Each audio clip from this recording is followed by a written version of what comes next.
Senior నాయకులు హనుమంతరావు గారికి జన్మదిన శుభాకాంక్షలు. వారి జన్మదిన సందర్భంగా హైదరాబాద్ పారిశుద్ధ కార్మికులతో సహపంక్తి భోజనం చేస్తూ కాంగ్రెస్ పార్టీ విధానాన్ని, బలహీన వర్గాల పట్ల కాంగ్రెస్ కుట్టబడేటువంటి అభిమానాన్ని చూపేటువంటి ఒక ప్రయత్నం చేస్తా ఉన్నారు.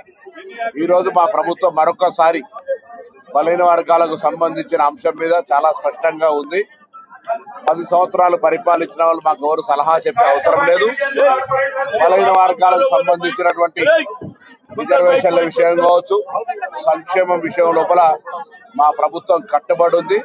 బలహీన వర్గాలకు సంబంధించి ఏదైనా న్యాయం జరిగితే కాంగ్రెస్ హయాంలో మాత్రమే జరిగిందనే మాట అధికారంలో 10 సంవత్సరాలుండి బలహీన వర్గాలకు అన్యాయం చేసిన వాళ్ళు మాట్లాడితే పొరపాటు దయ్యాలు వేదాలు వల్లించినట్టయితే. కాబట్టి ఈరోజు మరొకసారి హనుమంతరావు గారి జన్మదిన సందర్భంగా బలహీన వర్గాల సీనియర్ నాయకుడు, తెలంగాణ ప్రభుత్వం మా నాయకుడు రాహుల్ గాంధీ గారి సూచన మేరకు తప్పకుండా బలహీన వర్గాలకు సంబంధించినటువంటి సముచిత నిర్ణయాలను, వారి సంక్షేమానికి సంబంధించిన రాజకీయ, విద్యా, ఉపాధి అవకాశాల్లో తీసుకుంటుందనే మాట సందర్భంగా మనం చేస్తాం.